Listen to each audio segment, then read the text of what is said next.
Do you have the courage to act outwardly on what you see inwardly? Or will you die a dreamer? Will you die on the verge and on the edge and in the land of coulda, woulda, and shoulda? It is far easier not to be successful. If you don't want to make waves, be mediocre, be normal, and fit in. And some of you, there are things you like, you have absolutely no control. You are like a slave to you. You are a slave to your personality. You are a slave to some of your vices. You are a slave to some of the things you like. You are a slave. You have absolutely no control. And what I'm telling you is the reason why we fast from time to time is not that we have to fast, but at some point you gotta fast because you gotta tell the flesh who's in control. I'm in control. You're not in control. I know you don't want to wake up. You don't have an option. Get up. And the time is now. The secret of your success is determined by what we do daily. Make every day your masterpiece. So right now, what do you want to change? What's it really like? What do I really want in depth? What are the rituals that will get me there? And then get yourself to start a few of those actions and lock them in place. So start the new process. You can begin a new habit no matter how small it is. Small isn't important. Whether or not you start and whether or not you continue are all that is important. So to have a prosperous life, start a prosperity plan. To become wealthy, start a wealth plan. If you are ill, start a health plan. If you don't have energy, start an energy plan. If you don't feel good, start a feel-good plan. If you're not smart, start a smart plan. If you can't, start a can plan. If you haven't, start a have plan.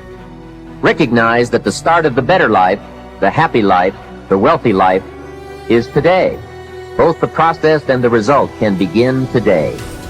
Start the new journey today. If you think of a new idea, today is the day to begin the discipline of putting that idea into action. Set this day up as a long, busy, exciting start for your new life.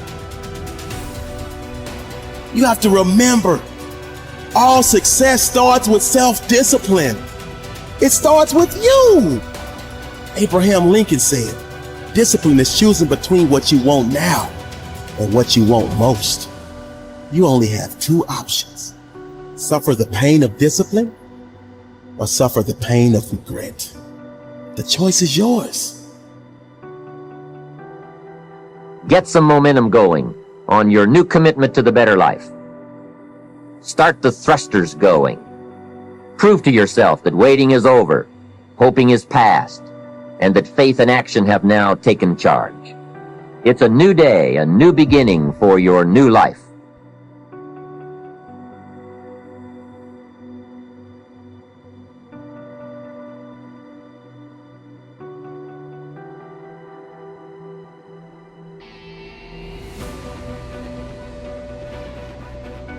You should use a calendar to structure your days, because if you know what you're doing tomorrow, it decreases your anxiety substantially because you need that kind of structure. You need a pathway. You need to know, you need to have a map, and you need to know where you're located on the map, and you need to know how you're moving forward. And that gives you hope because you're moving towards goals that you regard as worthwhile. And it stops you from being anxious because you're not entirely directionless and lost. And so learning how to manage your time is useful. And you can start with a calendar. You can start with simple things like you can put in, well, when you're likely to go to bed and when you're likely to get up. And regulating that's useful. That should be relatively ritualistically consistent. And finally, a fifth way of being that is new. For me, it has become a way of life. It's called serenity instead of acquisitions. The more you try to acquire, the more you try to get, the more you try to collect in your life and evaluate yourself on the basis of that, the less serenity you're going to have. More is less. It's almost a secret of the universe. Serenity means inner peace. It means that you can find joy in every moment that you have in your life instead of always looking for it. It means that while you are driving along the countryside, and seeing, instead of saying, I'm on my way to this point, that you can open your eyes and see it with new eyes. See the rolling mountains, see the grass, see the deer, see the sky. You can just stop wherever you are in this second, wherever you are, and just look around you, and you can begin to appreciate just your surroundings and your environment. Then you can begin to appreciate the people that are in your life, and even the ones that are negative and that you're having the most difficulty with. You can practice a new way of being with them, which is sending them love, sending them flowers, send them books, send them a tape, send them something, and just see what kind of reaction that you get. Super emotional health is just an attitude. An attitude is everything. The aims that you have in your life, the ethical aims, and those are the aims that direct your actions, also direct your perceptions, that this is true at a neurophysiological level, and that much of the way that the world manifests itself to you is a consequence of the structure of your ethics. So it's your ethical structure that's instantiated neurophysiologically that serves as an intermediary between the world of phenomena, let's say objective phenomena, and your perception of that. And you see the world through an ethical lens. And what I want to know is why we weren't taught these things growing up. Me too. Tell me. Right? So if they were like, okay, Tony, we're giving you the key to the education system. Yeah. And how would you apply, what teachings would you apply into about finances? Learning about this, how to generate wealth as opposed to trading time for money, but really leveraging it and investing it the right way. What would you start implementing? Well, the first thing you want to teach anybody, a child, a kid, anybody, is that you'll never earn your way to freedom. You just don't. You look around and you see, Kurt Schilling, if you remember from Boston Red Sox, he had $100 million a year, he's broke, bankrupt. I asked Warren Buffett, I said, what made you the wealthiest man in the world? And he smiled and he said, 3 things. He said, living in America, great opportunities, having good genes, so I lived a long time, and he said the last thing is compounded interest. And we all know about compound interest, but I give an example in the book of this guy, Theodore Johnson, worked for UPS, never made more than $14,000 in income in his entire life in a year. And in old age, he was worth $70 million. And how did he do it? All he did was he took a percentage of his income.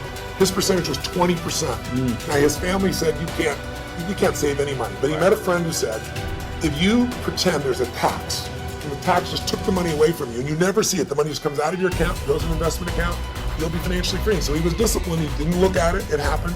$70 million by compounding. So people's mistake is, and kids don't know this, adults don't know this, that you won't earn your way there, but you can compound your way there. What I want to do is say, where do you put that money? That's the trick, right? That's the secret. Well, the first trick is actually doing. Almost nobody does. Right. The second trick is you really have to understand where you're going to get hurt, because the fees. The fees are just destroy people. You have a whole chapter about the fees. I was like, this is incredible. Isn't it wild? It's nuts. Like, we lose so much money just on the fees. Well, just so people have an understanding, 96% of all mutual funds never match the market. They never beat the market. So I was just on a morning show this morning, and Michael Bloomberg's one of his guys announced some of his money. So this is the only industry I know of where people think they can be a doctor. They think they can be a financial planner. And I said to him, look, the statistics, Warren Buffett taught me this. He said, Ray Dalio told me this. David Swenson, who took Yale from $1 billion to $24 billion in 2 decades. These are people telling me. Right. Nobody beats the market except a couple of unicorns that nobody has access to. And I said, I didn't say you're not one of them, but I said, here's the truth. 96% of mutual funds don't match the market. That means 4% succeed. Now, what are your chances of picking the right mutual fund? People don't know what they're doing. They put their money in a 401k, they pick a mutual fund not knowing what it is. If you play blackjack, and you and I play, and you get 2 face cards, and your inner idiot says, hit me, I want to get 1 chance in a million when you get ace. You have an 8% chance of winning. If you try to get a mutual fund, you got the 4% chance of winning. So what I show people is not only do you not get the result, thinking logically, if I hire someone else to do it, they'll do better than me. But in addition, you pay around 2,000% more than it's worth, meaning you get the same exact product, the same stocks. If you own the index, right? You own a piece of all of America's best companies, say the Vanguard 500 index, 500 top companies, that costs 0.17%, like less than 0.2% versus the average mutual fund is 3.17. Incredible. So compound over time. But first, just hear that so you understand. It's like the average car sold in America is a Honda Civic. It's $20,000. You can get the Honda Civic for $20,000, or you can pay $350,000. That's the difference between 0.17 and 317. But if you look at it over a period of like, how old are you? 31. 31, okay. So let's assume you and a couple buddies at 35 managed to put aside 100 grand, and you manage not to add any more money, but to grow it at 7% in spite of ups and downs in the market. And you're 65, how much money do you have? Well, if you paid 1% in fees, over those 30 years, your 100 grand became $574,000. Not bad for never adding another dime. Right. If you had 3% in fees, had the same growth, but 3% in fees, you now have $324,000. Almost half as much. $250,000, 77% less money. And you had the same return, it was just the fees. So the world, most people ask them, what are your fees? They have no clue. Right. So I've created a site where people can go, they can type it in, you find exactly what your fees are and what you should be paying. And it's highway robbery. Where in the world would you pay $2,000% more for the same exact product? You can only do it because the financial industry makes things so opaque, so convoluted, and people feel overwhelmed. They don't Hard know to where to look. understand. It's Very like- understand. That's why I try to come in here and go, look, time to become the chess player, not the chess piece. Yeah. Let me teach you so you understand what's going on. It's not that complex. They use all these big words, Yeah. but when you know what's going on, you don't get screwed, and more importantly, you take advantage of the system instead of letting the system take advantage of you.